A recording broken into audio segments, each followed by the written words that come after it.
It is very nearly Christmas time, and to celebrate, we have got a brand new One Shot Wonders up on D&D Beyond, a 5 adventure pack, including not only the adventures, which will take you from level 1 to level 12, but also some species options, some new monsters, and some items. And I thought it would be festive and jolly and all of that good stuff to go through it. Please ignore the fact I'm wearing a Grinch Christmas jumper. I am a grumpy man sometimes, but I quite like Christmas these days. So let's go ahead and get into it, shall we? I would have put on a Christmas hat, but I don't have one. So I think there's probably one tucked away somewhere. Anyway, as you can see, your $15 gets you this. It looks like a fairly standard $15 purchase. I actually quite like what this is doing. So let's just take a brief look through it all. I'll pay a bit more attention to the player options, as I often do. And I also don't want to give spoilers for the adventures in the event you end up playing these. So there are 5 one-shots in this. This one is the level 1 to 2. It talks about the specific theme, the vibe, and where it is as well. Also shows off some of the lovely art for the, I believe these are pudding gremlins. We'll take a proper look at them when we get to the monster section. These are a little more in depth than the adventures we've seen in a lot of first-party products recently. It shows off the explanation as to why the party is there, along with some descriptions, which is nice. Gives you the NPC names and what they would be doing. And yeah, as you can see, you get a party checklist, general vibes, talking about the guests as well, and then the finale. It gives you the details about all of the important NPCs, along with descriptions of them, which is nice. They're not especially in depth, but you know, they're good enough. And then you get a nice quick check version of the stats for these creatures as well, which is also cool, along with the descriptions of the secrets and clues and the level changes if you want this to be harder, which is nice. I like that a lot, actually, because if you wanted to run these in a different order for whatever reason, or you're just slotting these into an existing story where you've already got PCs, this is a really cool way to just up it slightly. Yeah, you can also view the artwork without a grid. Artwork's lovely as always, not a huge shock. That's the first one, so that was just desserts. You've then got all work and no play, which is very much the same. Again, it has a way to make it easier if you want to, and also harder. You've got Blessing of the Drake, more or less the same kind of thing. I'll probably cover it for that, for the one-shots. I like the one-shots a fair bit. They are on theme, which is important. They give enough information to help newer DMs actually run this as an adventure. I actually think you could probably run this as a first adventure as a DM and be relatively comfortable with it. It gives enough information for you to actually sink your teeth into, and leaves a little bit free so that you can be a bit more inventive if you want to. And I think that's a big boon and a better structure than we've seen in the likes of Adventures in Faerun and the Eberron books as well. It's not to say I dislike the way that they do adventures in those books. I just think they're a little thin on the ground, which could be tough for newer DMs to get to grips with. I also like the fact that it has a continuing the adventure section. It gives you a map of the area, which is Mirabilis. One area is called the Grim Expanse. It has this beautiful artwork here showing off the realm in which you're going to be playing. It gives you information on the specifics and the regions, as well as the government, as well as a hex map you can use if you want to do hex-based travel, which is always good. Dardi would be very happy about that. And just general information. It also talks about how you could plot a campaign in the world. This is fairly lean, to say the least, but it's something, and I think it's good enough. You're already getting the adventures, so to get a little bit of a nudge as to how you could build a campaign here as well is a good touch. On to the monsters. We get 3 brand new monsters. We get the Pudding Gremlins, who are the most adorable things in existence. These are tiny constructs who are chaotic evil. They are CR half, tiny constructs, I already said that. These are CR 1 half. They have a 30-foot speed, an AC of 11, 21 HP. They explode when they die, dealing fire damage if people fail on a DC 11 check. It's only a 5-foot emanation, which makes sense. Also, if they don't move, they have advantage when taking the hide action, which is fun. Along with that, they have a claw, a fire breath attack. It only does 2d6, don't worry, dragons. It's fine. And they can also turn normal puddings into pudding gremlins. I adore that as a thing. It's just a really cool way of changing a seemingly fine banquet hall into a problem very quickly. Especially as each pudding gremlin can do this, which means that if a pudding gremlin creates a pudding gremlin, that pudding gremlin can make another pudding gremlin. You see where I'm going? I like it a lot. It's a cool stat block. We've also got the Snow Sphinx. I like Sphinxes in general. They're good vibes. This one has Dragon's Dogma energy, in my opinion. And despite the fact that this one can speak, It prefers attacking rather than using riddles. This is a large celestial. It is chaotic neutral, and it is a CR7 creature. It has relatively decent stats: 40-foot walking speed, 60-foot flying speed, 16 AC, and 105 hit points. I don't know if that's enough at CR7, but hey. No magic can observe or detect the thoughts of the Sphinx without its permission, and insight checks into it are made with a disadvantage. It has multi-attack and it hits with a +6, along with doing 12 damage and 12 slashing damage and 14 cold damage, which is pretty nice. And it has spellcasting. It has detect magic, ice knife, and minor illusion, all at will, which is cool. Ice knife at will is pretty sick. And dispel magic, fear, and suggestion 1 day each. Along with that, it has a bonus action, which is a glare, which recharges in a 5 or 6. It's a cone that causes restrain. If you fail on it twice, you get petrified and turned into an ice statue. Never mind, the CR7 is probably fine. If you're feeling especially mean, you could just throw a couple of these at your party and then laugh at them, or mock them, or something. You could probably be slightly nicer about it if they fail 2 of these saves in a row, because you really don't want to. The final monster is the Fur Drake, seen here with little blinking Christmas lights. This is making me so happy. Little blinking Christmas lights in its mane. Is it a mane on a Fur Drake? I don't know. This is a neutral, lawful neutral dragon, which I like a lot. CR15, 40-foot speed, 40-foot climbing speed, so it's good at climbing. Very solid array of stats here: 21, 19, 16, 20, 20, 21. Very solid skills as well, and dark vision. This is a pretty chunky monster, but it's CR15, so it makes sense. The Great Fur Drake can, as a bonus action, produce dim light or bright light, which is fun. If it's hit with a melee attack, the creature takes 4 damage, 1d8 piercing. And it has 3 legendary resistances, 4 in its lair. It has 3 rend attacks, because you got multi-attack, or you can replace one with a use of the incandescent breath or spellcasting to cast color spray. The rend is solid. You're doing 2d8 plus 4 and 2d6, which is not bad at all. The breath is a line, but it's 90 foot long, and it does 10d10 damage, which is not bad at all, with a 19 DC save. This is CR15, so that's not unreasonable, but if you've got a strength-based character running up against this thing, that could be a problem. Barbarians will be in trouble if they are not also boosting their decks. And then it has Color Spray, Detect Magic, and Fairy Fire at will, and it also has Hypnotic Pattern, Major Image, and Plant Growth. It also has a few legendary actions too. I really like the monsters in this book. The Great Fur Drake just brings me joy. It genuinely brings me joy. I like the design of it a lot. It's good stuff. On to the player options. We have 4 playable species in this. I will go over the details as I always do, including the lore of them. The flavour. So first up is the Snowborn. The Snowborn are a young species and have existed for less than 50 years. They first appeared during a notably long and cold winter, which Snowborn commonly refer to as the First Flurry. Beyond that, little is known about their creation, though elemental magic was clearly involved. New Snowborn have appeared and vanished over the years since their origin, yet the pattern of their life and rebirth remains a mystery even to them.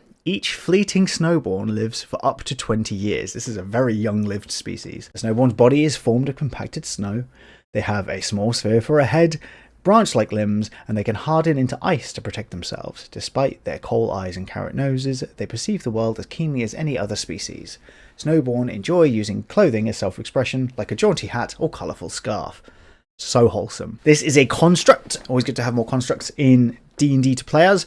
You can be small or you can be medium, and you have a speed of 30 feet. I wish we got more variation in the speed thing. You get resistance to cold damage and also the rare frost cantrip. You can also move through the space of any creature that is one size larger than you, and you can squeeze through a space that is large enough for a creature one size smaller than you without movement penalties. That's nice. You don't need to sleep. Magic can't put you to sleep, and you can long rest in 4 hours if you don't move. During this time, you are indistinguishable from a snowman, but retain consciousness. You don't need to eat, drink, or breathe. Good stuff. And once per long rest, you can cast False Life without expending material components or expending a spell slot to harden your body into ice, which is a nice bit of flavour. I like it a lot. That's a solid species, honestly. Nice and simple, but solid. Next is Tyrannus. For millennia, the Tyrannus have been known as a society of explorers devoted to charting and understanding the world. Their culture prizes discovery, and they believe that their lives are best spent travelling, observing, and creating maps that guide others along safe paths.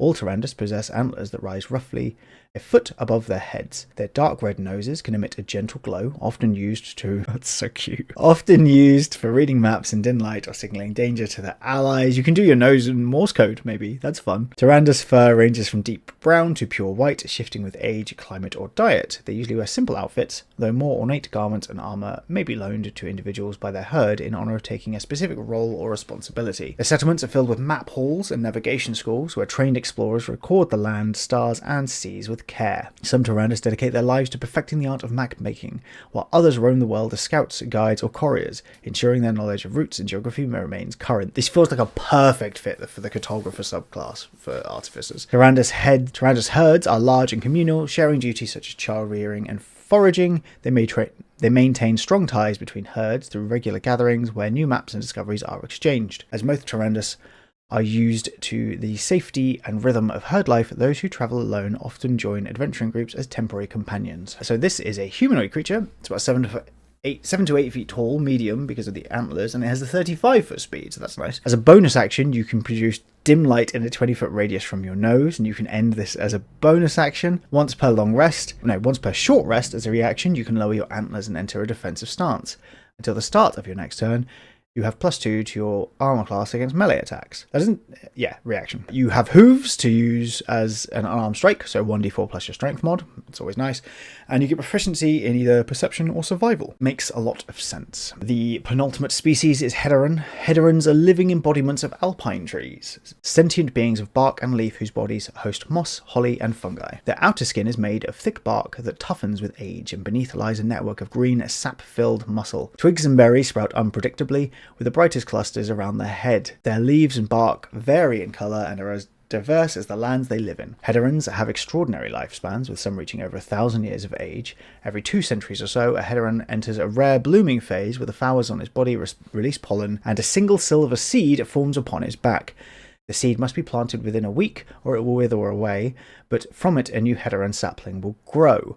Once planted by their parent, a heteron forms a deep bond with the soil of its homeland. They serve as guardians of winter forests and maintain the balance of nature. Solitary by nature, they can live for centuries without meeting another of their kind, and no one knows how many exist across the world. Why does that lore go so hard? Is there a need for the specifics of how these things replicate themselves? Like, that's so cool. Also, is that cloning? Because theoretically, no, because if they don't meet... Okay, from a biological standpoint, that would be cloning. Because them releasing pollen but not being near any others of their kind would mean that the seed would have to just be from them genetically, which means that technically it's a copy, it's a clone, right? Albeit with a different soul, presumably. Anyway, super cool lore. You are a humanoid when you're this. You can be small or medium. You have a 30-foot walking speed. You get dark vision of 60 feet. You can move across difficult terrain made from earth or foliage without expending extra movement, which is nice. You can hide even when you are lightly obscured by foliage, heavy rain or snow, mist or other natural phenomena. And once per long rest, you can cast Beast Bond spell without material components needed and without expending a spell slot. That's the you get to talk to a beast telepathically. That's solid enough. I think, like, mechanically, it's on the weaker end of things, but flavor-wise, good gravy. Popping off with the flavor. Finally, we have the Canisar. Maybe? We'll go with the first one. Canisar are proud, fox-like humanoids renowned for their fierce sense of kinship. They are famously described by others as having wits as sharp as their teeth. Their thick fur hides powerful muscles, and each of their fingers ends in a retractable claw. Respect is hard to gain from a Canisar, but they will defend their friends with tenacity and devotion. Canisars are covered in coarse fur that can vary between deep brown, grey, white, orange, or black, which often comes with facial stripes or ringed markings. Most Canisar live in woodland burrows, hidden beneath thick vegetation, mud, or snow. Others roam the surface world, integrating into wider society while maintaining ties to their original burrows. Canisar culture is deeply ancestral, guided by reverence for family and lineage, and each Canisar travels with stories and relics from their ancestors and gives gifts to their friends and family throughout the year during different Canisar festivals. That's great. So humanoid, you can only be small with these ones, but although your speed is 30 feet, you do get a burrow speed of 10 feet. And having a native burrow speed of 10 feet is pretty strong, actually. You also have a dark vision of up to 120 feet, which is good. And if you dash or disengage, you get an additional 10 feet of movement speed until the end of the turn. You can use your jaws to make an unarmed strike, which deals piercing damage. You can also flavour that as being the claws, obviously. And you get proficiency in nature, survival, or stealth. and once per short rest, you can cast guidance on yourself as an action. Once per short rest guidance isn't bad at all. That seems actually quite strong, which is funny. Adorable. It's all adorable. On to the magic items. I'm going to summarize these for my sanity. Partridge armor. These are all 12Ds of Christmas themed, by the way. Very cute. So partridge armor is uncommon. It's any light armor. You have a +1 bonus to armor class while wearing this armor twice per day when an enemy moves within 5 feet of you. This isn't a summary, this is me reading it.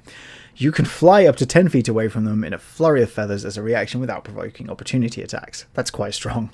Being able to just yeet yourself out of trouble is nice, and it gives you a +1 on top of your normal AC for the armor as well, which means that it's just uncommon armor but better, which is great. Turtle dove daggers. You wield these as a pair, and while wielding a pair, you can make an illusory copy of yourself twice per long rest. It lasts for a minute or until you take damage, and you can take an attack or magic action through the illusion on your turn, which is cool, but you must use your own senses to see, and as a bonus action you can move the illusion 30 feet, but it must remain within 120 feet of you. Additionally, you basically get pack tactics if you're next to a creature that your illusion is also next to, which is amazing. Along with that, it has the nick property, because it's daggers. So yeah, that's a really solid rare weapon. It doesn't get a bonus to any of the attacks, which is a little rough, but being able to be a pseudo echo knight is not bad. Not bad at all. The Trident of Enchantment. This is a trident, obviously, so it has the trident weapon mastery.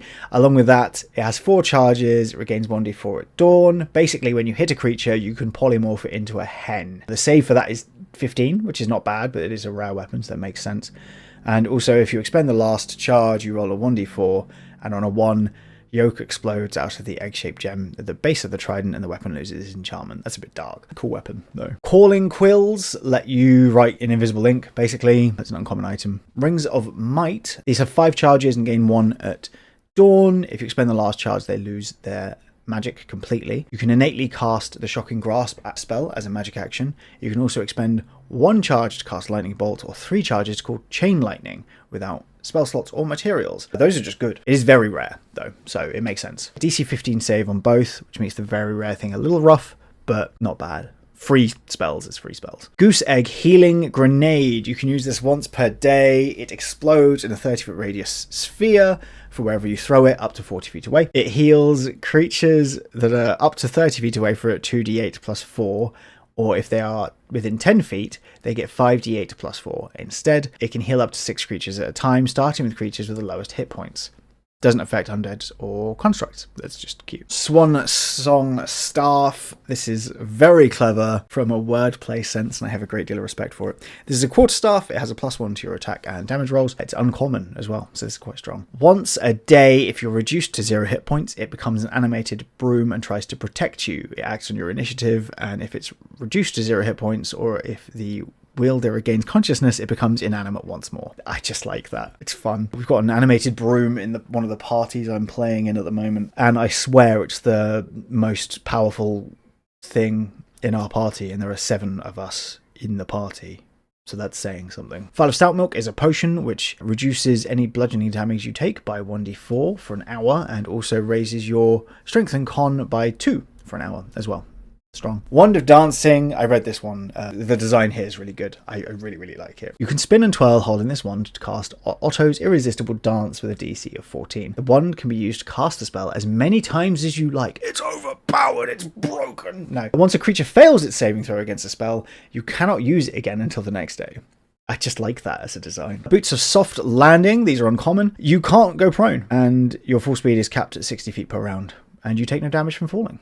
Not bad at all. They're actually really strong. Babble Pipes. You can play this once a day as an action to release a horrid symphony. Each creature in a 30-foot emanation must make a DC 12 wisdom save or become frightened for a minute. Standard frightened thing where they have to run away, basically. And finally, the Metronome Drum. You can play this as an action once a day. Up to 3 humanoids within a 30-foot emanation of the drum beat must succeed on a DC 14 saving throw or become charmed and friendly towards you. The targets make their saving throws with advantage if you or your allies are fighting them. The charm condition ends after an hour or when you stop playing the drums, and when the charm condition ends, they know that they were charmed by you. Solid, and it's uncommon as well. I really like the magic items in this. I think I just really like This is a book. I think the player options are surprisingly inventive. I think the monsters are incredibly cute, as well as being fairly well designed. And the adventures do a lot to make sure that you can get through this with your group pretty comfortably, even if you are a newer DM. And I think getting all of that for $15 is actually really good value. I've not checked out the One Shot Wonders thing before. I clearly should have. But yeah, I think this is a really solid pickup. And if you're looking to run a Christmas adventure, maybe when you are home to see family or with your friends or whatever else, I think this is a fantastic way to do it. So yeah, good work. That's it for me and this Christmas jumper, which I will now not put on until Christmas Day, unless I get a new one, which I probably will, because I normally do. If you enjoyed this, do like and subscribe. I hope you are all doing well, and I hope you will get a bit of a break in the upcoming weeks. Lord knows most of us need it. But that is it for me. Do take care. I will see you next time. Goodbye.